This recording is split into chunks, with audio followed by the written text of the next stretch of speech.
नमस्कार, मी प्राध्यापक शिवाजी जोशी, अध्यक्ष BS4 महाराष्ट्र। परवाच महाराष्ट्र शासनानं एक शासन निर्णय काढून 31 ऑगस्ट हा भटके विमुक्त दिन म्हणून साजरा करण्यासाठी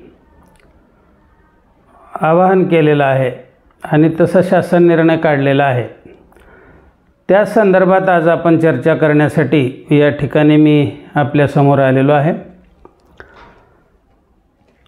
भटके विमुक्त दिवस आणि या दिवसाची परंपरा काय आहे, हे कशामुळं हा दिवस साजरा करायचा नाही, याबद्दल आपण समाजामध्ये मंथन केलं पाहिजे। साधारणपणे 1857च्या बंडानंतर इंग्रजांनी भारतामध्ये आपलं राज्य प्रस्थापित करण्याचा, स्थिर स्थावर करण्याचा प्रयत्न केला आणि त्या प्रयत्नाचा भाग म्हणून या भारतामध्ये ज्या काही म्हणजे पूर्वी टोळ्या करून लोक राहत होते, मोठ्या प्रमाणामध्ये टोळ्यानं लोक राहायचे आणि मग अशा काय टोळ्या होत्या की ज्याच्यापासून इंग्रज राजवटीला धोका होता, किंवा अशा टोळ्या ज्या इंग्रजावर आक्रमण करायच्या। आता ह्या इंग्रजावर आक्रमण कशासाठी करायच्या, तर साधारणपणे इंग्रजाने आपली सत्ता प्रस्थापित केल्यानंतर 1857च्या बंडानंतर त्यांनी म्हणजे आता असं ढिलं राहून चालणार नाही, तर सिरियसली आपल्याला इथं राज्य करायचं असेल तर काही गोष्टी कराव्या लागतील असं त्यांनी ठरवलं। आणि त्याच्यानंतर मग त्यांनी त्यांचं राज्य सगळं प्रस्थापित झाल्यानंतर इथले जे संस्थानिक होते, ते संस्थानिकाचे जे काय सैन्य होतं, कर्मचारी होते, हे सर्व बेकार झाले आणि भारतीय फॉरेस्ट ॲक्ट काढून इंग्रजांनी सगळी भारताची जी जमीन आहे ती आपल्या ताब्यात घेतली आणि जमिनीमध्ये जे काय आदिवासी भटके विमुक्त समाजाचे लोक राहत होते, त्या लोकांना म्हणजे जगायची जी साधनं होते ती साधनं शासनानं ताब्यात घेतली होती, इंग्रज सरकारनं। आणि साहजिकच ह्या संस्थानिकाकडे हे वेगवेगळा जे काय भटका विमुक्त समाज होता आणि भारतीय समाज होता, तो समाज एका दिवसात बेकार झाला, त्यांच्या नोकऱ्या गेल्या, त्यांचे कामं गेले आणि मग खाण्याचे प्रश्न निर्माण झाले। आणि मग आता खाण्याचे प्रश्न निर्माण झाल्यानंतर या जे टोळ्या करून जंगलामध्ये लोक राहत होते, ह्या टोळ्यांना असं वाटलं की हे आता दुश्मन आहेत इंग्रज आपले, आणि त्याच्यामुळं मग त्यांनी त्यांच्यावर आक्रमणं करायला सुरू केले। त्याच्यामध्ये भारतामध्ये एक पाशी समाज म्हणून होता आणि ह्या पाशी समाजाचे आक्रमणं खूपच भयानक असायचे। आणि इंग्रजांनी मग 1871ला जो गुन्हेगार जमाती कायदा केला, क्रिमिनल ट्राईब्स ॲक्ट, तर ह्या कायद्यानुसार ह्या पाशी समाजाला म्हणजे पाशी समाजाचे जे टोळे आहेत, ह्या टोळ्यांना म्हणजे संपवून टाकायचं अशा पद्धतीचा त्यांनी निर्णय घेतला।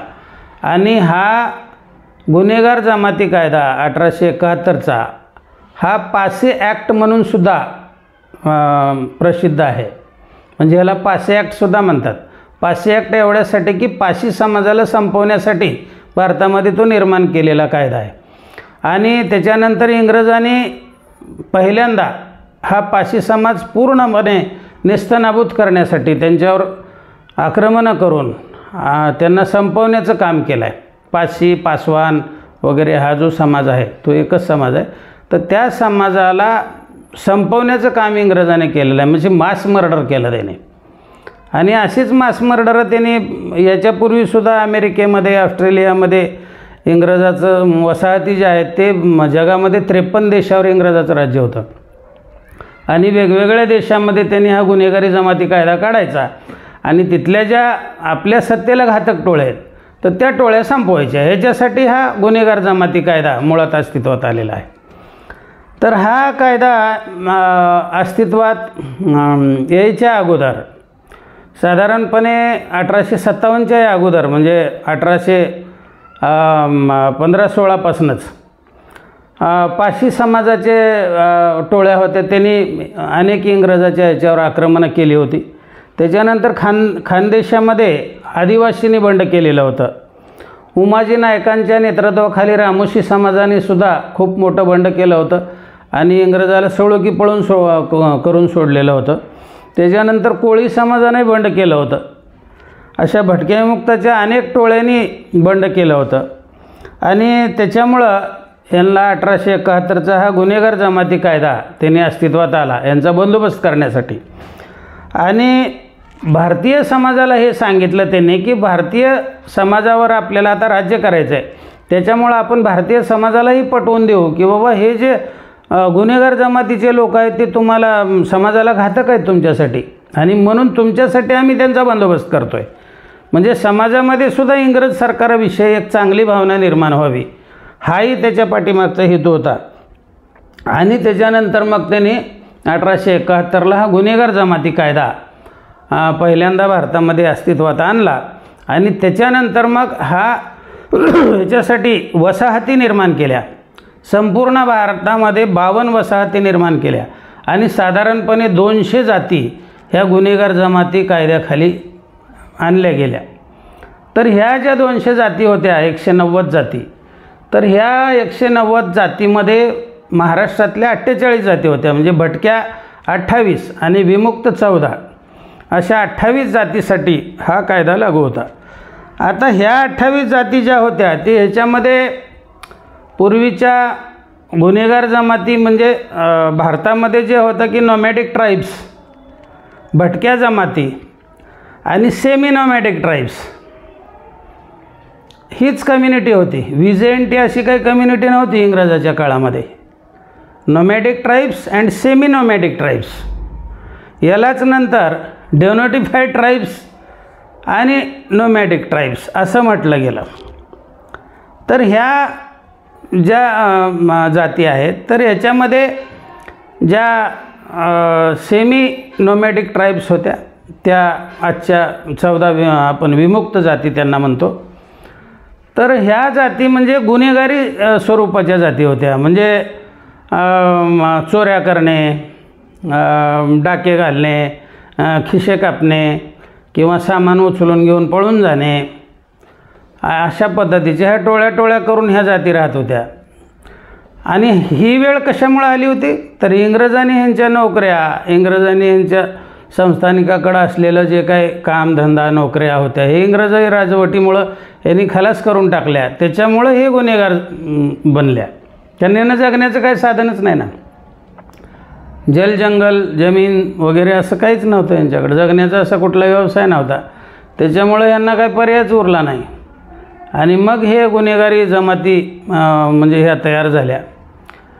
तसंच ह्या जे भटक्या जमाती आहेत ह्यासुद्धा त्याच स्वरूपाचं काम करायच्या, पण कलाकुसर दाखवून लोकांना त्याच्याकडून काहीतरी भिक्षा मिळावं, त्याच्यानंतर भीक मागणे, त्याच्यानंतर वेगवेगळे ज्या काय म्हणजे गाणी वगैरे गाणे किंवा डोंबाऱ्यानं खेळ करणे वगैरे ह्या अशा गोष्टी करूनसुद्धा समाजाची करमणूक करून किंवा समाजाला जे काय लागणार आहे गावागावाला ज्या वस्तू आहेत अशा वस्तू त्यांना बनवून देणे आणि त्याच्याकडून मग त्या मोबदल्यात काय जे भीक मिळेल ते घेणे, पैसा मिळेल ते घेणे, ज्वारी मिळेल ते घेणे, कपडे मिळेल ते घेणे, अशा पद्धतीचा उदरनिर्वाह चालू होता.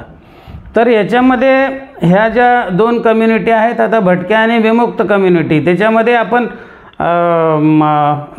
साधारणपणे त्यांनी वसाहती तयार केल्या भारतामध्ये. ह्या ज्या 52 वसाहती तयार केल्या त्याच्यामध्ये मग सुरुवातीला आपल्या इथं विजापूरची वसाहत तयार झाली.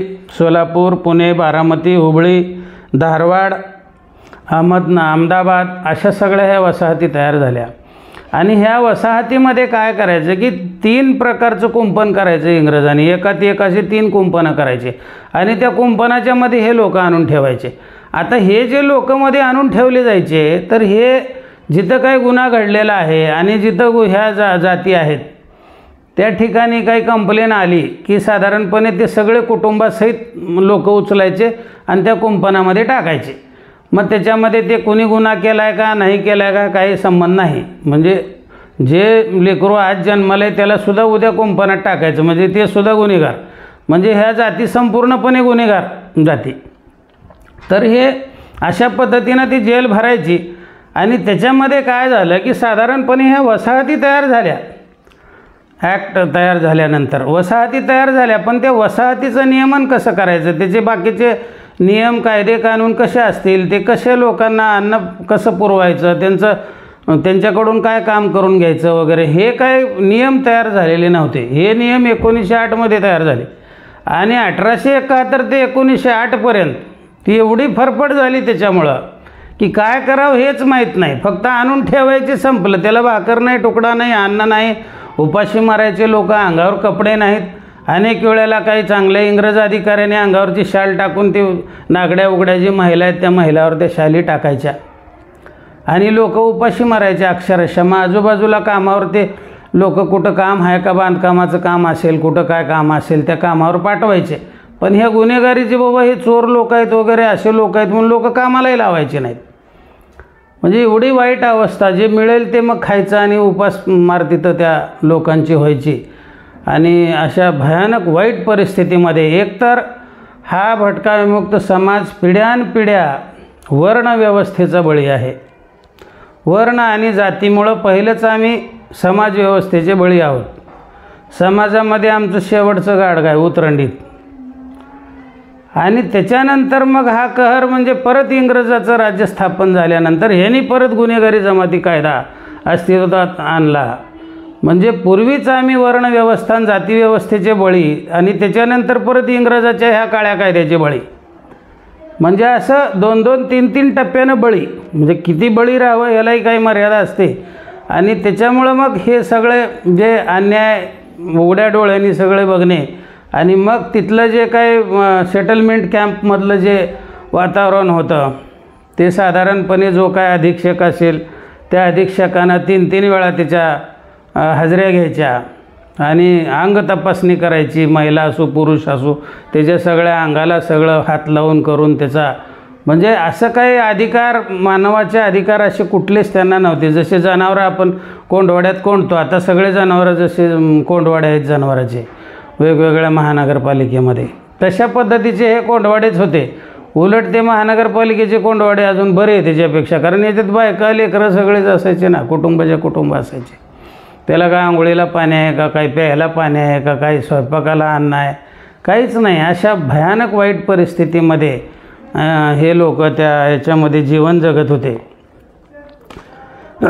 तर हे 3 काटेरी कुंपणामध्ये हे लोक असायचे. मग ते टकारी, उचले, खिसे कापू, घंटी चोर, भामटा, छप्परबंद, कंजारभाट, बेस्तर, कैकाडी ह्या समाजाची नावं ऐकले की ती गुन्हेगार म्हणायची. पहिल्यांदा त्याला धरून आणून मध्ये टाकायचे. आणि मग ज्या भटक्या जमाती होत्या असेल, घिसाडे असेल, जोशी असेल, बाकीचे मग वैदो वगैरे असेल, तर ह्या समाजामध्ये सुद्धा ही लोक काय करायचे मग की बाहेर असे इंग्रजाला भिवून, पोलिसांना भिवून असे पळत राहायचं.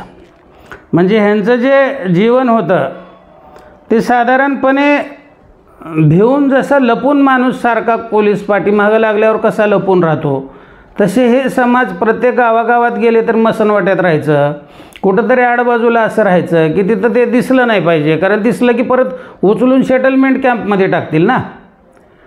तर अशा पद्धतीचं मग हे इंग्रजांनी काय करायचं की भटकणाऱ्या लोकाला बाबा 3 दिवस एका जागेवर थांबू देऊ नका, त्यांची हजेरी घ्या, त्यांची कोतवाल डायरीला नोंद करा, त्यांचे ग्रामपंचायतला नोंद करा. आणि अशा पद्धतीच्या सगळ्या नोंदी वगैरे करायच्या, तिथं नोंद करून घ्यायची सगळ्या सामानाची. त्याला ते कागद द्यायचं आणि पुढच्या गावात जिथं थांबले तिथं ते द्यायचं. आणि त्याच्यानंतर मग ती नोंद करून घ्यायची, त्यांना चेक करायचं, परत दुसरी नोंद करून त्यांना दुसरा कागद द्यायचा. अशा पद्धतीनं 3-3 दिवस ही माणसं फक्त एका ठिकाणी थांबू द्यायचे.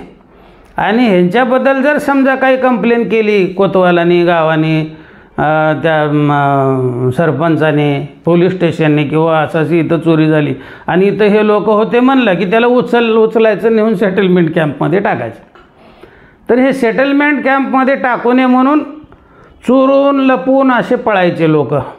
मग त्याच्यातच मग भीक मागायची त्या गावामध्ये, जे काय खरकटं वगैरे शिळं जे काय मिळेल ते खायचं आणि मग ते पुढचं गाव गाठायचं. प्रत्येक वेळेला जीवाची भीती की आपल्याला उचलून सेटलमेंट कॅम्पमध्ये टाकतील. तर ह्या भटक्या जमाती जे आहेत त्या अशा पळूनच जगल्या. जोपर्यंत म्हणजे साधा भारत स्वतंत्र होत नाही तोपर्यंत अशा जवळपास 2 पिढ्या गेल्या. आता एखादा माणूस जर मेला तर तिथंच कुठंतरी ते खांदायचा प्रयत्न करायचा, कोणीतरी बघितलं की मग ते तसंच मडं घ्यायचं आणि पुढं पळत जायचं. आणि जिथं कोणी बघत नाही तिथं पटकन खांदायचं, पुरून टाकायचं आणि पुढं निघून जायचं. अशा पद्धतीचं म्हणजे कोणी अत्याचार केला महिलावर वगैरे तर ते सांगायला जायचं नाही, कारण पोलीस स्टेशनला गेलं तर परत सेटलमेंट कॅम्पमध्ये टाकतील ते. म्हणजे एवढ्या भयानक वाईट परिस्थितीमध्ये हा समाज जगला. आणि ह्या गुन्हेगार जमाती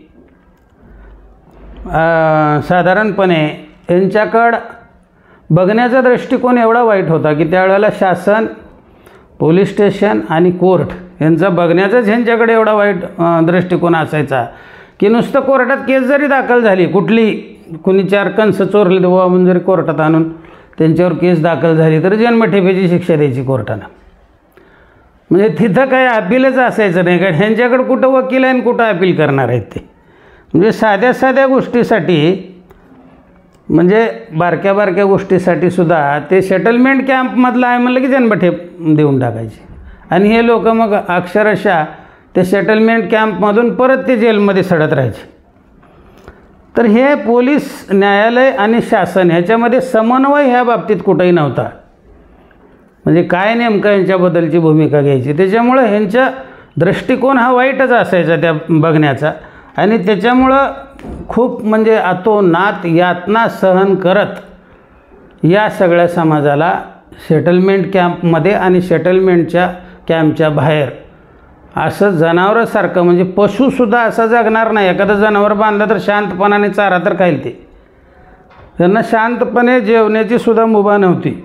काही मिळालेलं जे काय गावातून शिळं वगैरे मिळालेलं आहे, भीक मिळालेली आहे, तीसुद्धा खाताना कोण कुठून येतं की इकडून कोण येतं का तिकडून पोलीस येतो का काय, की अशा पद्धतीचं म्हणजे दहशतीच्या वातावरणाखाली हे समाज जीवन सगळं जगलं. आणि त्याच्यानंतर मग साधारणपणे 13 ऑगस्ट 1949ला हा गुन्हेगारी जमाती कायद्यानं रद्द झाला. 1947ला देश स्वतंत्र झाला आणि 49ला हा कायदा रद्द झाला. हा कायदा रद्द झाल्यानंतर संपूर्ण सेटलमेंटमध्ये तो आनंद मुक्तिदिन म्हणून साजरा केला गेला. आणि त्या विभागातले जे मंत्री होते त्या विभागातल्या मंत्र्यांनी तिथल्या त्या तारा तोडायच्या, अशा पद्धतीचा तो कार्यक्रम झाला. 49लाच झाला. मग त्याच्यानंतर फक्त तारा तोडल्या, कायदा रद्द झाला. कायदा जरी रद्द झाला असला आणि तारा जरी तोडलेल्या असल्या तरी ज्या दिवशी हा कायदा रद्द झाला त्याच दिवशी दुसरा कायदा तयार केला, हॅबिच्युअल ऑफेंडर्स ॲक्ट. म्हणजे हा कायदा रद्द केल्यानंतर ह्या लोकांनी जर चोऱ्या केल्या तर आपल्याला पकडता कसं येईल, आणि कुठेही चोरी झाली तर कुणाला पकडायचं, का हे तर सवयीचे गुन्हेगार आहेत आणि हेच गुन्हा करू शकतात. म्हणून हा सवयीचे गुन्हेगारीचा कायदा म्हणजे हॅबिच्युअल ऑफेंडर्स ॲक्ट यांनी त्या ठिकाणी अस्तित्वात आणला. हा गुन्हेगार जमाती कायदा 1871चा रद्द केल्याबरोबर हॅबिच्युअल ऑफेंडर्स ॲक्ट तयार झाला. आणि त्याच्यानंतर सुद्धा स्वतंत्र भारतामध्ये सुद्धा आजसुद्धा कुठेही चोरी झाले की पडद्याला पकडून आण, किंवा आजूबाजूला कोण भटकेमुक्त आहेत का त्यांना पकडून आण, हे जे घडतं आहे ते पोलीस ह्या कायद्याचा आधार घेऊन करतात.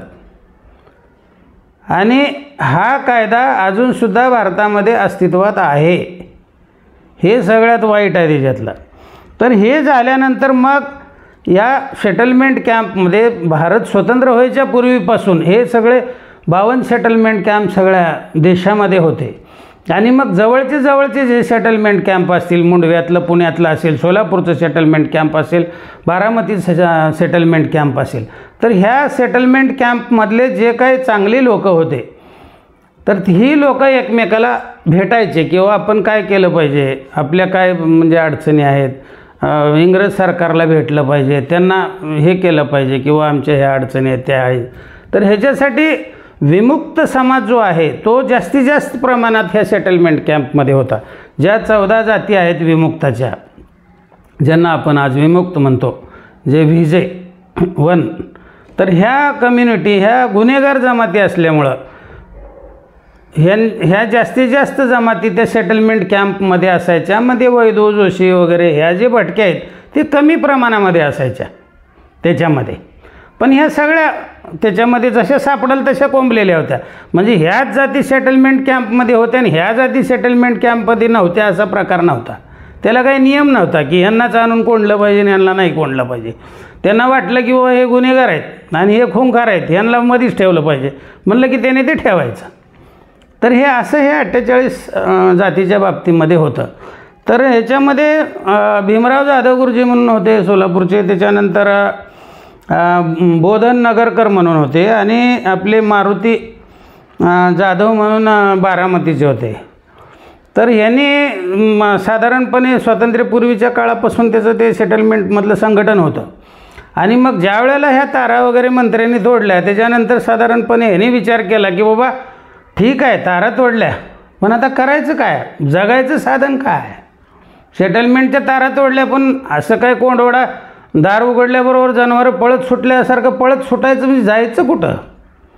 तर हे आपल्याला काहीतरी घटनात्मक आपली तरतूद झाली पाहिजे. आपल्याला कमीत कमी जमीन तर कसायला मिळाली पाहिजे, कुठं काम तर मिळालं पाहिजे, रोजगार तर मिळाला पाहिजे. ह्याच्यासाठी आपण आपल्या भारताच्या पंतप्रधानाला भेटलं पाहिजे अशी संकल्पना यांना सुचली. आणि ह्या तिघांनी पुढं दिल्ली गाठली आणि मग पाठीमागून त्यांना सांगितलं की बाबा आम्ही 1-2 दिवसामध्ये पंतप्रधानाची वेळ घेतो आणि तुम्ही या. आणि मग ही सगळी लोकं दिल्लीला गेले आणि त्यांनी पंडित जवाहरलाल नेहरूची वेळ घेतली आणि त्यांना हे सगळं सांगितलं की बाबा आमची काय अवस्था होती, कुठल्या पद्धतीनं आम्ही जगलो आणि आता आमच्या तारा तोडल्यात म्हणजे करायचं काय नेमकं, आम्ही खायचं काय, जगायचं कसं. तर आम्हाला घटनात्मक संरक्षण द्या. म्हणजे आमच्या ज्या जमाती आहेत त्या जमातीला तुम्ही आदिवासीमध्ये कन्वर्ट करा, म्हणजे SC/STच्या ज्या काय मागासवर्गीयाच्या सवलती आहेत त्या आम्हाला द्या. आणि मग नेहरूंनी त्यांना साधारणपणे एप्रिल 1952चा वेळ दिला आणि ते 11 एप्रिल 1960ला सोलापूरला पंडित जवाहरलाल नेहरूच्या अध्यक्षतेखाली, पंडित जवाहरलाल नेहरूच्या उपस्थितीमध्ये पंतप्रधानांच्या आणि यशवंतराव चव्हाणांच्या अध्यक्षतेखाली तो पहिला मेळावा त्या ठिकाणी झाला. आणि नेहरूंनी त्या मेळाव्यामध्ये सांगितलं की बाबा ह्या लोकांना घटनात्मक संरक्षण दिल्याशिवाय या लोकांचा विकास होऊ शकत नाही. तर ह्यांचा सर्वे करा आणि ह्यांना SC/STमध्ये जसं कन्वर्ट करता येईल तसं करा आणि तसा अहवाल तुम्ही दिल्लीला पाठवून द्या. ह्यांना घटनात्मक संरक्षण देण्याची गरज आहे. आणि त्याच्यानंतर पंडित जवाहरलाल नेहरूंनी 2 वेळा त्याच्यावर रिमाइंडरसुद्धा केलं होतं यशवंतराव चव्हाणांकडे की बाबा हे लोकांना घटनात्मक संरक्षण दिलं का नाही, त्यांना दिलं गेलं पाहिजे आणि त्यांच्यासाठी काही कार्यक्रम तयार करा आणि ते राबवा. झालं काय की इथं महाराष्ट्रामध्ये साधारणपणे अशी प्रवृत्ती होती की बाबा हे जे लोक आहेत ते आमचं म्हणजे सगळे सेवा करणारे शूद्र लोक ना, हे थोडंच पाटील पांड्याच्या बाजूला येऊन बसणार आहेत. मग ह्यांना आपल्या बाजूला म्हणजे लोकप्रतिनिधी म्हणून ह्यांना जर जागा दिल्या तर आपल्या बाजूला येऊन बसतील ते बरोबर आहे ना. आणि आपल्या आमदार खासदाराच्या जागा कमी होतील. मग काय करायचं, आपल्या साधारणपणे 2 खासदाराच्या जागा महाराष्ट्रातल्या कमी होतील आणि साधारणपणे 8 आमदाराच्या जागा कमी होतील. त्या राखीव जर झाल्या, अगोदरच ह्या SC/STसाठी आपण 20% जागा ह्या राखीव झालेल्या आहेत. म्हणजे 20% जागा आपण हातच्या घालवल्यात. म्हणजे 100% जागा या उच्चवर्णीय समाजाच्याच होत्या ना, म्हणजे आपल्याच मालकीच्या होत्या, त्या आपलेच अधिकार होते. आता हे मागासवर्गीय लोक 20% जागेवर बसले आणि परत ह्या भटक्या मुक्ताला जर ह्याच्यामध्ये घेतलं तर अजून ह्या 2 खासदाराच्या आणि 8 आमदाराच्या जागा कमी होतील. आपल्याला ह्या लोकांना राजकीय संरक्षण किंवा राजकीय प्रतिनिधित्व द्यायचं नाही. आपल्याला त्यांना बरोबरीला बसून घ्यायचं नाही.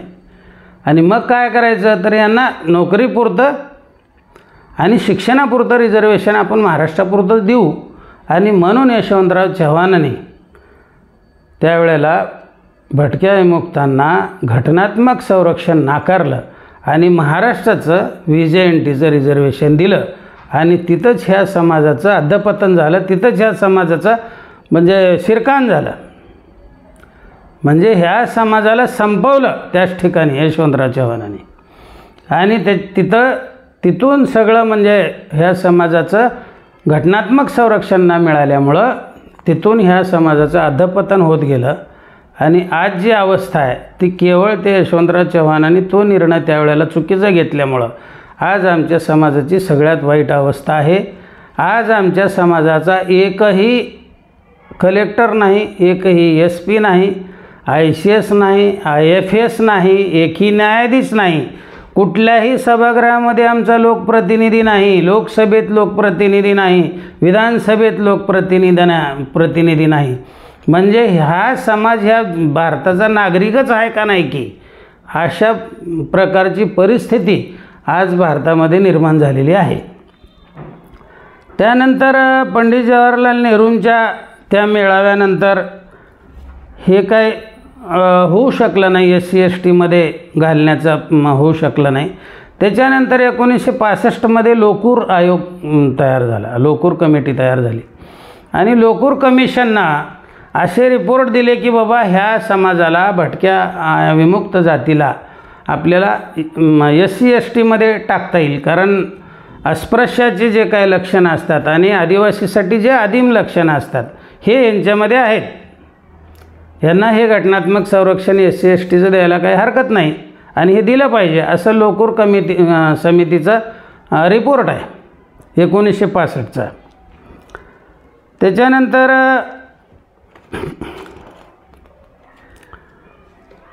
त्या लोकूर समितीच्या रिपोर्टचा आधार घेऊन वसंतराव नाईक साहेबांनी परत एकदा नेहरूजींना आणि यशवंतराव चव्हाणांची भेट घेतली. तर यशवंतराव चव्हाणांनी ते म्हणले की बाबा आपण रिझर्वेशन दिलेलं आहे, याच्यानंतर हा विषय तुम्ही काढू नका. आणि असा एक राजकीय दबाव त्यांच्यावर तयार केला गेला की मग वसंतराव नाईकांनासुद्धा त्याच्यामध्ये काही करता आलं नाही. कारण इथल्या प्रतिष्ठित समाजाची जे काय 70% 80% या महाराष्ट्राच्या राजकारणामध्ये ज्यांचं प्रतिनिधित्व आहे अशा समाजाचा ह्याला विरोध आहे. आणि असा विरोध असताना मग त्या कसा काय मागण्या मान्य होणार आहेत, तर त्या होऊ शकल्या नाहीत. वसंतराव नाईकांनीसुद्धा प्रयत्न खूप केले त्या बाबतीत, पण त्यांनाही ते यश त्याच्यात मिळालं नाही. त्याच्यानंतर मग साधारणपणे 1970च्या दरम्यान हे जे विमुक्ताची जबरदस्त अशी संघटना होती की स्वातंत्र्यपूर्वीच्या काळातसुद्धा एकत्र येऊन स्वातंत्र्यानंतर एकत्र येऊन एका पंतप्रधानाची मेळावा हा लोक सगळ्या म्हणजे सोलापूरला घेतात. आणि 2.5 लाख लोक त्यावेळेला नेहरूंच्या सभेला उपस्थिती होती, 2.5 लाख लोकांची भटक्या विमुक्ताच्या. म्हणजे समाजही एकत्र आला होता, नेतेही एकत्र आले होते, विमुक्ताचेच का असत नाहीत, त्यांनी नेतृत्व केलं सगळं. आणि 1970च्या दरम्यान मग परत हे भटक्यांचं इथं कोणी बाबा वाली नाही किंवा भटक्यांचं नेतृत्व नाही. हे सेटलमेंट कॅम्पमुळं विमुक्ताचं नेतृत्व तयार झालं पण भटक्याचं नाही. म्हणून वसंतराव नाईक साहेबांनी खास प्रयत्न करून दौलतराव भोसलेंना आमदारकी दिली आणि एक भटक्याचा नेता आहे आणि भटक्याचं संघटन महाराष्ट्रातलं झालं पाहिजे. विमुक्ताचं तर संघटन आहेच आणि मग भटक्या विमुक्ताचं एक मोठा मॉब म्हणजे एक उद्रेक याच्यामधून झाला पाहिजे किंवा ह्या मागण्या आमच्या ज्या आहेत त्या आम्हाला आमचे हक्क जे आहेत दिले गेले नाहीत तर हे आता लोकच रस्त्यावर येऊन करू शकतात. म्हणून त्यांनी दौलतराव भोसलेंना ते नेतृत्व दिलं. आणि त्याच्यानंतर दौलतराव भोसलेंनीसुद्धा मुंबईमध्ये खूप मोठा म्हणजे गर्दीचे रेकॉर्ड सगळे तोडणारा मेळावा त्या ठिकाणी झाला. पण संपूर्ण महाराष्ट्रातून जे काही त्याला प्रतिसाद मिळायला पाहिजे होता तो प्रतिसाद मिळाला नाही. त्यानंतर भटक्या विमुक्ताचा MLC आमदार वगैरे म्हणजे ते तुकडा टाकायच्या पद्धती सुरू झाल्या. दौलतराव भोसले पहिल्यांदा आपले MLC आमदार होते आणि त्यांनी खूप मोठं काम विधिमंडळामध्ये केलं आहे. त्यांनी वसंतराव नाईक आणि दौलतराव भोसले जर नसते तर आज आपण ह्या परिस्थितीमध्ये जगू शकलो नसतो किंवा आजसुद्धा जनावरासारखं फिरत राहिलो असतो.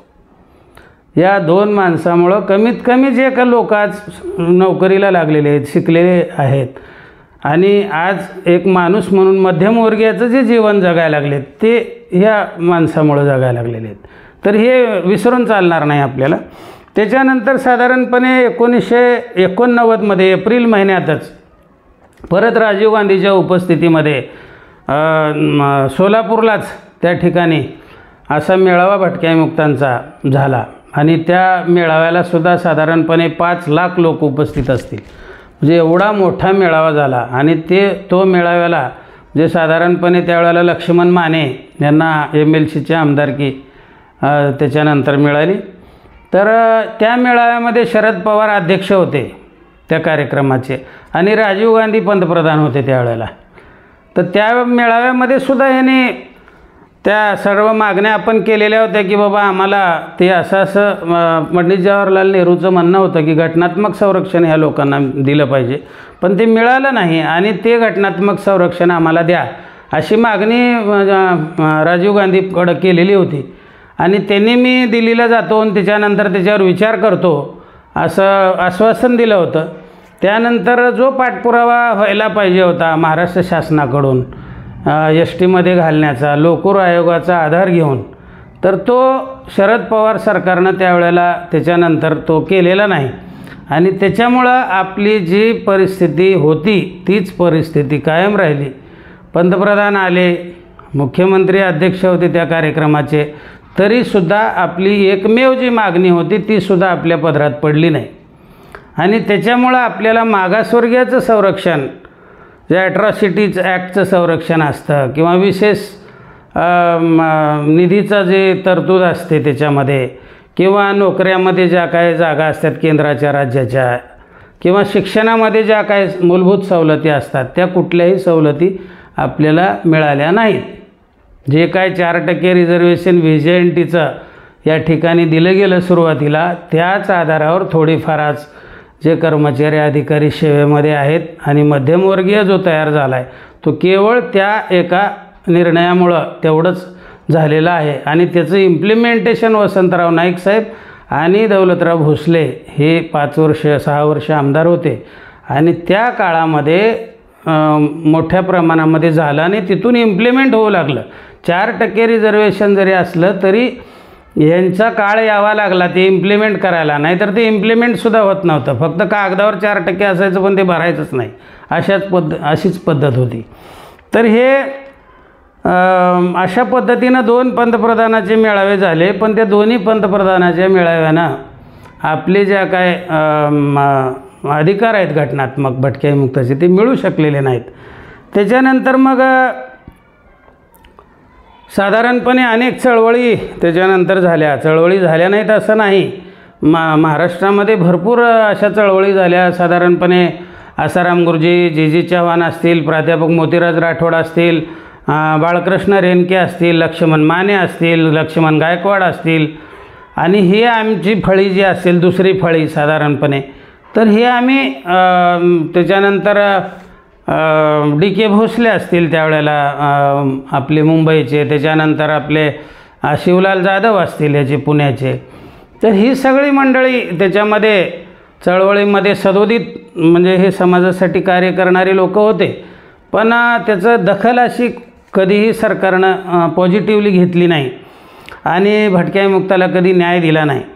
आणि ह्या चळवळीचं सामाजिक डॉक्युमेंटेशन कधीही सरकारनं केलं नाही आणि तो करण्याची इच्छाही त्यांनी कधी व्यक्त केली नाही. प्रत्येक वेळेला शासनानं थातुरमातुर निर्णय घेतले, काही पदरात पडेल असे निर्णय कधीही घेतले नाहीत. त्याच्यानंतर जे काय हक्क होते भटक्या मुक्ताला द्यायला पाहिजे होते, ॲट्रॉसिटीचा अधिकार मिळाला नाही. त्याच्यामुळं आजसुद्धा भयानक मोठ्या प्रमाणामध्ये महिलावर अत्याचार होतात. जनावरालासुद्धा मारणार नाहीत अशा पद्धतीनं आमच्या समाजाच्या माणसाला मारून त्याचे खुनं पाडले जातात. ती केस साधारणपणे कोर्टामध्ये कधी स्टँड होत नाही आणि कुणालाही शिक्षा होत नाही. राईनपाड्याची एक घटना सोडली तर अजून कुठल्याही केसमध्ये कोणालाही शिक्षा झालेली नाही, कारण ती केस स्टँड होत नाही. ते पोलीस आणि कोर्ट सगळं तिथपर्यंत पोचतच नाही ते, आणि आम्ही तर पोचायचा विषयच नाही, आम्ही पोलीस स्टेशनपर्यंत पोचू शकत नाही. म्हणजे अशी खरी परिस्थिती आहे. तर त्याच्यानंतर साधारणपणे ह्या चळवळीच्या रेट्यावर 2 आयोग स्थापन झाले महाराष्ट्रामध्ये. भटक्या विमुक्ताला न्याय देण्यासाठी म्हणून पहिल्यांदा बाळकृष्ण रेणके आयोग काँग्रेसनं स्थापन केला आणि त्याचा अहवाल आला आणि तो अहवाल त्यांनी कचऱ्यात टाकून दिला.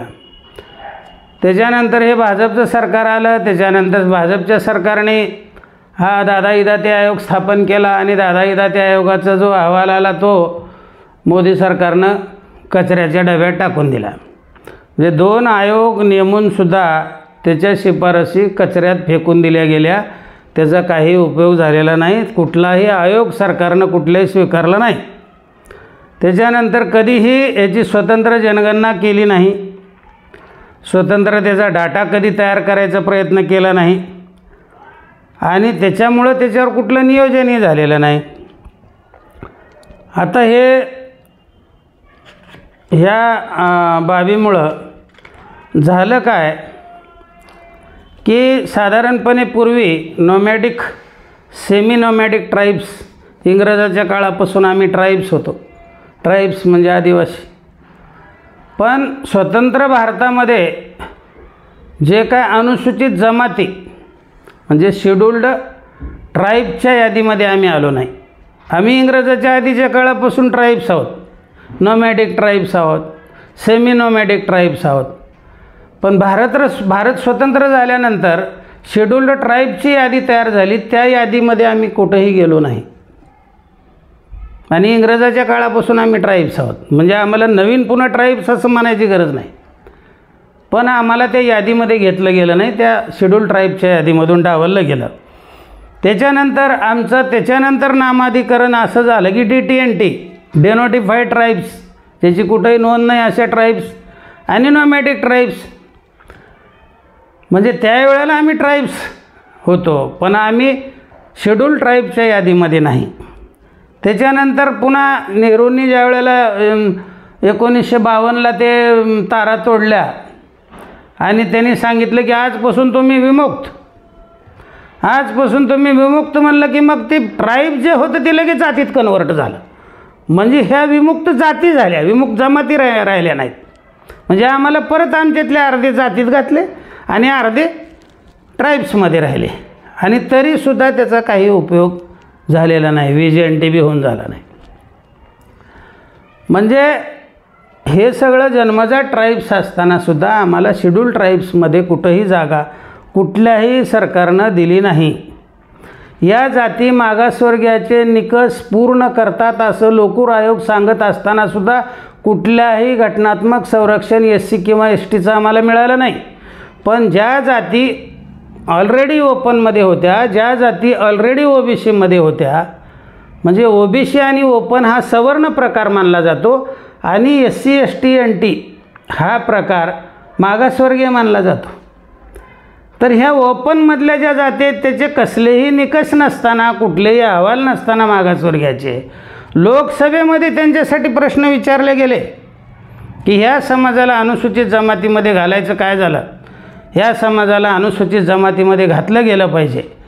पण लोकूर आयोगानं अहवाल दिलेला असतानासुद्धा ह्या मूळ भटक्या विमुक्ताला आदिवासीच्या सवलती दिल्या गेल्या पाहिजे असा प्रश्न कधीही लोकसभेत कुणी मांडला नाही.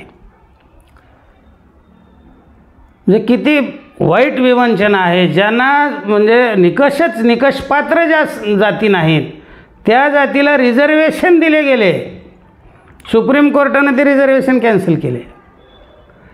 पण ज्या जातीला आयोगानं म्हणलं की बाबा हे लायक आहेत मागासवर्गीय SC STसाठी, त्यांच्यासाठी कधीही प्रश्न मांडले गेले नाहीत लोकसभेमध्ये.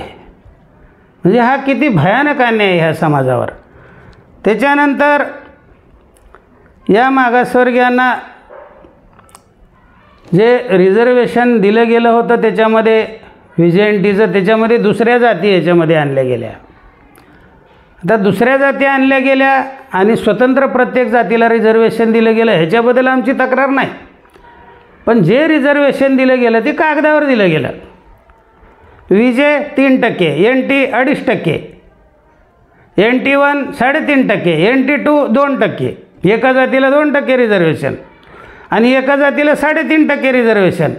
आणि इथं 28 आणि आता 38 जाती झाल्या, त्याला 2.5% रिझर्वेशन.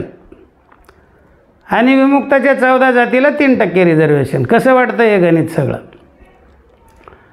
आणि ह्या अशा पद्धतीचं जे रिझर्वेशन आहे हे अन्याय करणारं होतं. आणि जरी असलं तरी ह्या रिझर्वेशनप्रमाणे कधीही रिझर्वेशन मिळालं नाही. याच्यामध्ये अंतर्गत परिवर्तनीय रिझर्वेशन ठेवून दिलं. मग तुम्हाला वाटतं त्याला घ्या. विजय मूळ आणि NT नाही घेतलं तरी चालतं आहे. तुम्हाला जे घेऊ वाटेल ते घ्या. मध्ये परिवर्तन करून ठेवलं ते. म्हणजे त्या रिझर्वेशनला आणि टक्केवारीला अर्थ कुठं उरला? म्हणजे टक्केवारीचा अर्थच संपवून टाकला. त्याच्यामुळं ह्या दुसरे समाज ज्यावेळेस ह्या भटक्या आणि विमुक्ता ह्याच्यामध्ये घेतले गेले तेव्हापासून हे संपूर्ण रिझर्वेशन ह्या समाजाचं म्हणजे मूळ भटक्या आणि विमुक्ताला ते मिळालेलं नाही. आणि त्याच्यामुळं पहिल्यापेक्षा अजून वाईट अवस्था झाली ह्या भटक्या विमुक्ताची. या जाती जमातीला आतापर्यंत ज्या ज्या वेळेला प्रश्न, आमचे कुठले प्रश्न आहेत, त्यांना जातीचे प्रमाणपत्र मिळाले पाहिजे, त्यांना आधार कार्ड मिळाले पाहिजे, त्यांना व्हॅलिडिटी मिळाले पाहिजे, हेच निर्णय भटक्या विमुक्ताचे 14 निर्णय मान्य केले. आणि आमचे बी चमच्याचे चमचे नाचायला लागले की सरकारनं हे केलं आणि सरकारनं ते केलं. अरे जातीचं प्रमाणपत्र ना आधार कार्ड आम्ही 1980च्या काळामध्ये नोकरीला लागलो त्यावेळेला आमच्याकडं काय जातीचं प्रमाणपत्र नव्हतं का? आमच्याकडं काय व्हॅलिडिटी नव्हतं का? आम्ही नोकऱ्या केल्या, रिटायर झालो ना. मग आताच तुम्हाला कसं मिळणार गेलं आहे? आणि आज काय झालं की प्रत्येक सरकार येऊन तेच, ह्यांना जातीचं प्रमाणपत्र मिळालं पाहिजे, ह्यांना हे मिळालं पाहिजे, ह्यांना ते मिळालं पाहिजे. आणि हे प्रमाणपत्र लावा आणि त्याला फेविकॉल लावून कपाळाला लावा भटक्या विमुक्ताच्या आणि याला बोंबलत फिरू द्या. एवढंच शिल्लक राहिलं. आता दुसरं काय? फक्त कागद घ्यायचा. आमची जिंदगी म्हणजे आम्हाला कागद मिळवणे, ह्याच्यासाठीच आता भटक्या विमुक्ताचा जन्म झाला आहे, बाकी काहीच नाही. म्हणजे ही अवस्था आहे. भारतामध्ये STमध्ये नसणाऱ्या मुस्लिम समाजाला तेलंगणामध्ये भटक्या म्हणजे आदिवासीच्या 22 सवलती दिल्या गेल्या, तिथल्या सरकारनं दिल्या. तशाच महाराष्ट्रामध्ये धनगर समाजाला आदिवासीच्या 22 सवलती दिल्या गेल्या. दरवर्षी 5,000 मुलं धनगर समाजाची इंग्लिश स्कूलला 70,000 रुपये एका मुलाला देऊन सरकार त्यांची सोय करत आहे. आता ह्या मूळ भटक्या आणि विमुक्त जमाती ह्या काय म्हणजे धनगर समाजापेक्षा किंवा इतर वंजारी समाजापेक्षा जास्त सुधारलेल्या आहेत का? मग ह्या समाजाला ही व्यवस्था का नाही? ह्या अनुसूचित जमातीच्या ज्या सवलती भटक्या धनगर समाजाला दिल्या गेल्या त्याच्या मूळ समाजाला ह्या सवलती का दिल्या गेल्या नाहीत आत्तापर्यंत? अजूनही दिल्या गेलेल्या नाहीत. का दिल्या गेलेल्या नाहीत? वसंतराव नाईक विकास महामंडळ स्थापन केलेलं महाराष्ट्र सरकारनं जेव्हा स्थापन केलं तेव्हापासून एक दमडी त्याच्यावर आहे का? किती लोकांना रोजगार मिळाला, किती पोरांना रोजगार मिळाला, किती महिलांना रोजगार मिळाला त्याच्यामध्ये? किती लोक स्वतःच्या पायावर उभे राहिले? असं महामंडळ स्थापन झाल्यापासून सरकारनं त्याची आकडेवारी द्यावी. कारण ते महामंडळ काढून वसंतराव नाईक साहेबाचं नाव बदनाम केलं आहे सरकारनं. नाव दिलं वसंतराव नाईक साहेबाचं, ज्याने हरित क्रांती केली, रोजगार हमीचा कायदा सगळ्या भारतानं त्याचा घेतला. त्या माणसाचा तो माणूस जर आज मागासवर्गीय नसता, हा सवर्ण समाजाचा असता, तर वसंतराव नाईक साहेबाचे पुतळे सगळ्या जगामध्ये झाले असते. ज्या वेळेला अन्न मिळत नव्हतं, अन्न म्हणून लोक मरत होते, एक वेळेलाच अर्धा समाज साधारणपणे एक वेळचं अन्न खाऊन जगत होता, त्यावेळेला वसंतराव नाईकांनी पुण्याच्या शनिवार वाड्यापुढं म्हणलं होतं 2 वर्षात जर महाराष्ट्र अन्नाला स्वयंपूर्ण नाही झाला तर फाशी घेईन मी या ठिकाणी. कोण आहे मुख्यमंत्री असतं सर? आणि करून दाखवलं. ते हरित क्रांती केली. आज अन्न कुत्रं खात नाही. हे कशामुळं? वसंतराव नाईकामुळं. आणि त्या माणसाचं नाव महामंडळाला दिलं आणि त्या माणसाचं नाव बदनाम करून टाकलं. आता आम्ही म्हणतो वसंतराव, हे काय होते वसंतराव नाईक महामंडळ? म्हणजे त्या माणसाचं नाव वसंतराव नाईक साहेबाचं महामंडळाला देऊन त्या माणसाची सुद्धा बदनामी केलेली आहे शासनानं. तर हे अशा पद्धतीचा अन्याय वारंवार ह्या समाजावर झालेला आहे. जातीचे प्रमाणपत्र मिळायला प्रॉब्लेम करून ठेवायचे, त्याला ते मिळूच नाही, मग सवलती कसा घेणार आहे. 1961चा पुरावा आणा. अरे काल त्यानं कुठं होता माहीत नाही. एवढी साधी गोष्ट कळत नाही का शासनाला? ज्या माणसाला 1 महिन्याखाली कुठं होता माहीत नाही आणि 61चा पुरावा आण, नाही तर प्रमाणपत्रच नाही तुला. कशामुळं करायचं? ह्याला प्रमाणपत्रच मिळू नये, दुसऱ्यानंच सवलती घ्याव्याच्या. हाच हेतू आहे ना त्याच्या पाठीमागं, दुसरा कुठला हेतू आहे? म्हणजे वाईट हेतूनं सरकार प्रत्येक वेळेला काम करतं आहे. हे आताचंच भाजप सरकार नाही, पूर्वी काँग्रेस सरकारनं तेच केलं आहे आणि आता भाजप सरकारसुद्धा तेच करायला लागले भटक्या विमुक्ताच्या बाबतीमध्ये. आणि त्याच्यानंतर मग तो 8 लाखाच्या पुढं उत्पन्न झालं की ते उच्च उत्पन्न गटामध्ये गेलं. अरे जिथं प्रमाणपत्रच मिळाना गेलं आहे त्या ठिकाणी पुन्हा त्याच्यामध्ये त्याला कशाला लावायची गरज होती? ते उच्च उत्पन्न गट आणि नीच उत्पन्न गट हे लावायची काय गरज होती? जिथं त्याला प्रमाणपत्रच मिळणं गेलं आहे त्याच जागा भरणं गेल्यात, आहे तिथंच माणसं मिळायला गेलेत. हजारो पोरं आज शिकून बेकार आहेत, त्याला नोकऱ्या नाहीत, नोकऱ्या बंद करून टाकल्यात, खाजगीकरण करून सगळं म्हणजे रिझर्वेशन बंद करून टाकलं.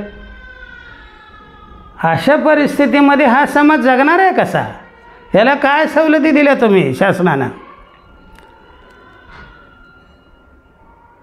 आणि हे सगळं दिलेलं नसताना, एवढे सगळे अन्याय अत्याचार त्या समाजावर केलेले असताना आता 31 ऑगस्ट हा भटके विमुक्त दिवस, आता एक नवीन दिवस झाला भटके विमुक्त दिवस. पूर्वी त्या पंतप्रधान नेहरू साहेबांनी सेटलमेंटच्या तारा तोडल्या आणि विमुक्त दिवस जाहीर केला. तुम्ही आजपासून मुक्त आहेत, विमुक्त दिवस. भटके विमुक्त दिवस त्यांनी जाहीर केला नव्हता. हे पहिलं सरकार आहे की ह्यानं भटके विमुक्त दिवस साजरा करायचा जे शासन निर्णय काढला आहे. म्हणजे त्याच्यातली मूलभूत माहितीसुद्धा यांना नाही की कुणाला मुक्त केलं आहे आणि कुठल्या नावानं मुक्त केलं आहे आणि कधी मुक्त केलं आहे. तर ह्या भटक्या विमुक्ताच्या अधोगतीला हे सरकार जबाबदार आहे. पूर्वीचंही म्हणजे आतापर्यंत जे काय स्वातंत्र्यापासून जे सरकार आले, हे सरकारांनी घटनात्मक संरक्षण किंवा घटनात्मक अधिकार त्या समाजाला दिलेले नाहीत. अन्न, वस्त्र, निवारा, शिक्षण आणि आरोग्य ह्या मूलभूत गरजासुद्धा आमच्या पूर्ण झालेल्या नाहीत. आजसुद्धा माणसं आमच्या गावोगावी भटकताना दिसतात आणि त्याला ती कुठली तरी उपाध्याय योजना दिली आणि त्यांना ती 50,000 मिळतील जागा घ्यायला आणि आता ते ₹1,00,000 केले जागा घ्यायला, अशा योजना निर्माण केलेल्या आहेत. आज कुठल्याही ग्रामीण भागामध्ये 5 ते 8 लाखाच्या मध्ये 1 गुंठा जागा प्लॉट मिळत नाही. आज संपूर्ण महाराष्ट्रात ही परिस्थिती आहे. आणि तुम्ही ₹1,00,000 दिले आणि त्यानं जागा घेणार आहे, झोपडपट्टी मिळणार आहे त्या माणसाला. ग्रामीण भागामध्ये ह्या गुन्हेगारी जमाती, भटक्या विमुक्त जमाती आपल्या गावात पिढा नको म्हणून कोणीही त्यांना गावामध्ये नोंद असताना, गावामध्ये हे लोक राहत असताना सुद्धा त्याला घरकुल दिलं जात नाही. घरकुलाचं पैसे परत पाठवले जातात. आमच्या गावाला गरज नाही म्हणतात, कारण ह्या लोकाला कशाला ठेवून घ्या गावामध्ये. मग ह्या लोकाला, भटक्या विमुक्ताला महाराष्ट्र सरकारने भूकंपग्रस्तासारखं त्यांचं पुनर्वसन केलं पाहिजे. यांनी महाराष्ट्र शासनानंच प्रत्येक जिल्ह्याच्या ठिकाणी औद्योगिक वसाहतीच्या बाजूला किंवा औद्योगिक वसाहतीच्या जागा अक्वायर करून 15 एकर, 20 एकर, 25 एकर जागा अक्वायर करून त्याला 500-600 फूटच जागा द्या एका माणसाला आणि त्याच्यात घरकुल बांधून द्या. तो राहील आणि तिथं MIDCमध्ये काम करेल. अशी काहीतरी योजना तयार करा ना. एक कागद काढून दिला, भटक्या विमुक्ताचा दिवस साजरा करा, चालले आमचे साजरे करायला. आणि त्या दिवसामध्ये परत काय काय करायचं, कशा पद्धतीनं तो दिवस साजरा करायचा आहे, तर ते सुद्धा सांगितलेलं आहे की भटक्या विमुक्ताचा दिवस साजरा करायचा ते शासनाच्या प्रस्तावनेमध्ये आहे. 31 ऑगस्ट भटके विमुक्त दिवस साजरा करणे. तर ह्यांना स्वातंत्र्यपूर्व काळामध्ये या जातींना अमानुष अत्याचार सहन करावा लागला. प्रस्ताविकामध्ये आहे, शासन निर्णयामध्ये तुम्ही वाचून बघा. स्वातंत्र्यानंतर मुख्य प्रवाहापासून दूर राहिल्याने न्यायासाठी विलंब झाला अजूनही न्याय मिळालेला नाही. शासन लिहितं आहे प्रस्ताविकामध्ये, मी नाही म्हणत, हे शासनाचे GR जशाच तसा वाचून बघा. मी जे सांगतोय ते दीर्घकालीन सामाजिक परिणाम या समाजावर झालेले आहेत. हा कुपोषित झाला आहे, अपंग झाला आहे समाज, दीर्घकालानं झालेला आहे. स्वातंत्र्याच्या इंग्रजाच्या काळापासूनच त्याच्या पॅकाडात लाद घातलेली आहे.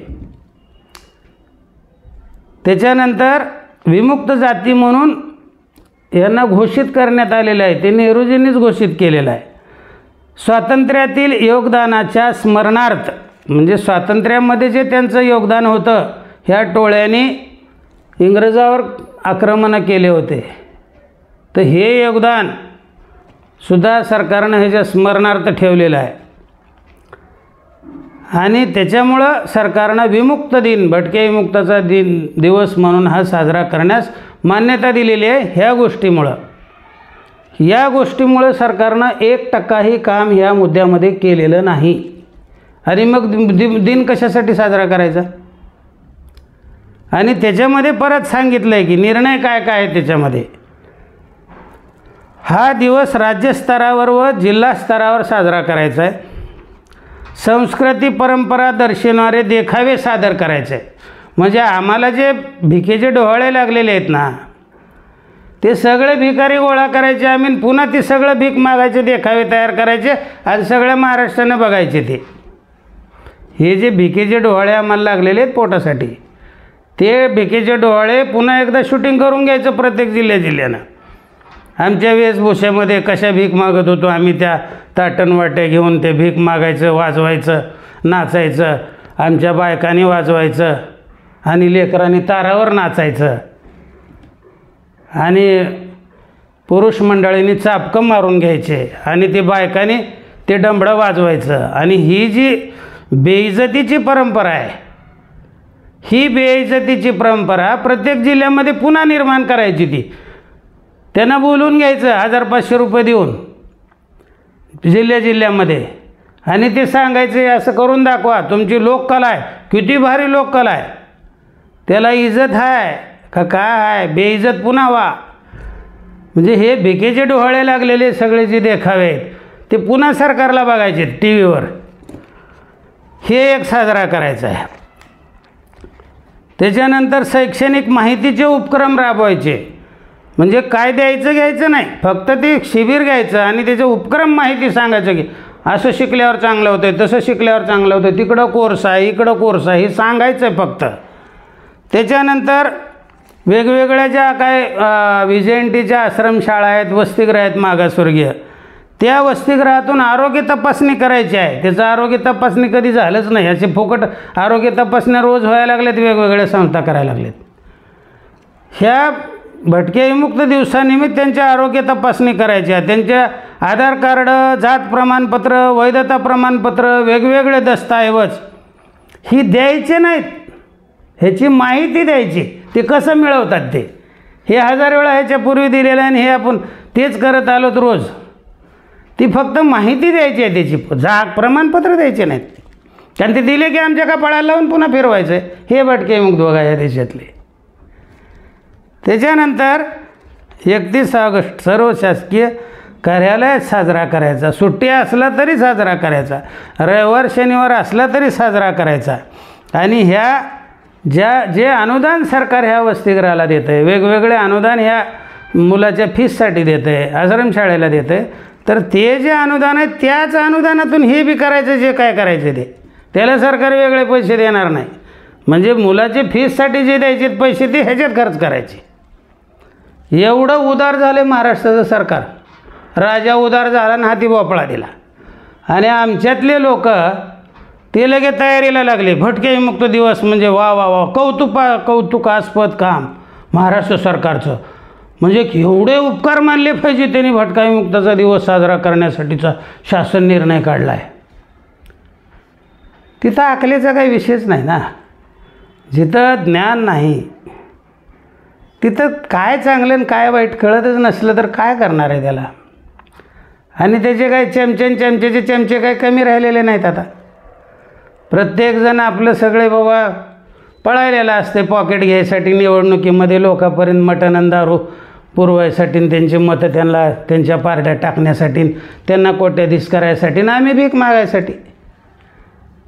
आणि आम्हाला ते आता प्रोग्राम म्हणजे मोठ्या प्रमाणात उत्साहात आम्हाला ते आता साजरे करायचे. भटके विमुक्त दिवस महाराष्ट्र सरकारनं कधीच निर्णय घेतला नाही ह्याच्यापूर्वी, आणि ह्या सरकारनं निर्णय घेतला. त्या माकडाच्या हातात ककडी दिली, दिवसभर ते माकड नाचलं होतं, मग संध्याकाळी त्याने एक घास खाऊन बघितला, कडू निघाली, फेकून दिलं आणि उपाशी झोपलं. अशी भटके विमुक्ताची अवस्था आहे. आता हा भटके विमुक्त दिवस साजरा करायचा का नाही ह्याचं थोडं डोक्यानं विचार करा. आणि ह्या दिवशी मला असं वाटतं आहे की ह्या प्रत्येक कार्यक्रमाच्या निमित्तानं हे कार्यक्रम असे न करता, आपल्या इज्जतीचं प्रदर्शन तिथं न करता, आपण ह्या प्रत्येक कार्यक्रमाच्या निमित्तानं 31 ऑगस्टला ह्या शासनाचा निषेधच केला पाहिजे की तुम्ही आमचा खेळ करताय, आमचं हेळसांड करताय. आणि अशा पद्धतीचे चुकीचे नुसते कागदावरचे निर्णय, त्याच्यात काहीही निष्पन्न होणार नाही. 31 ऑगस्ट हा भटके विमुक्ताचा दिवस असेल. मुख्यमंत्र्यांनी त्या दिवशी जाहीर करावं की ह्यांना पिढ्यानपिढ्याची यांची मागणी आहे अनुसूचित जाती जमातीमध्ये घालायची, त्यांना आज घालून टाकलेलं आहे, घोषणा करा 31 तारखेला. कारण लोकपूर आयोगानं अगोदरच अहवाल त्याचे दिलेले आहेत, त्याच्यामुळे तुम्हाला अडचण नाही त्याच्यामध्ये, किंवा कुठलंही कोर्ट त्याला नाकारणार नाही. करा जाहीर, आणा अंमलात, मग आम्ही ह्या 31 ऑगस्ट हा भटके विमुक्त दिवस म्हणून आमच्या स्वतःचे पैसे खर्च करून आम्ही साजरा करतो. असं विनाकारण देणं ना घेणं काय आणि वाजवा रे वाजवा काय प्रकार आहे हे? अशा पद्धतीचे दिवस साजरे करून समाजाचं काय कल्याण होणार आहे का? हां, एखादा निर्णय असा निर्णय घ्या की काहीतरी प्रमाणपत्र द्यायचं, कागद द्यायचं, असले निर्णय नाही, ह्याला निर्णय म्हणत नाहीत. लोकांच्यामध्ये परिवर्तन झालं पाहिजे त्या निर्णयानं. भटके विमुक्ताचं भूकंपग्रस्ताप्रमाणे आम्ही परिवर्तन म्हणजे पुनर्वसन करण्याचा निर्णय घेतलेला आहे. नैसर्गिक आपत्तीग्रहित धरा. आणि सगळ्या महाराष्ट्रामध्ये जे भूमिहीन माणसं आहेत, ज्याला घर नाही राहिला, ज्याला प्लॉट नाही, असे माणसं हुडकून जिल्ह्याच्या शहराच्या ठिकाणी औद्योगिक वसाहतीमध्ये किंवा वसाहतीच्या बाजूला त्यांचं वस्तीकरण करा आणि त्यांना घरं द्या, अन्न वस्त्र निवाऱ्याची त्याची सोय करा. हा एक निर्णय घ्या. पुन्हा भूकंपग्रस्ताप्रमाणे भटके विमुक्ताचं पुनर्वसन केलं जाईल असा निर्णय घ्या.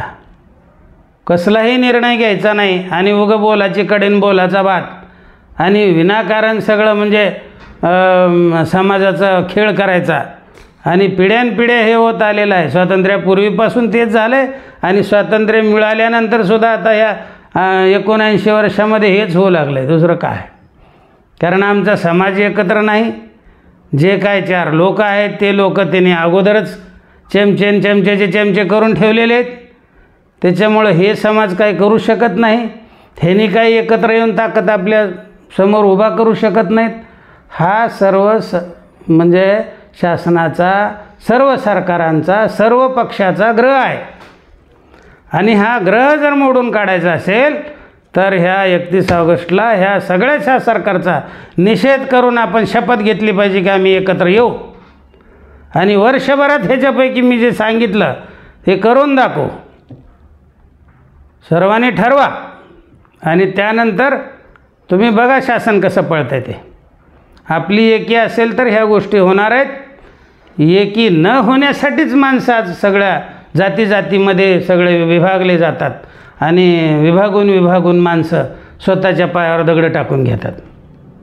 तर हे खूप मोठा क्लिप होत आहे आणि क्लिप ऐकायची लोकाला सवय नाही, लेख वाचायची सवय नाही.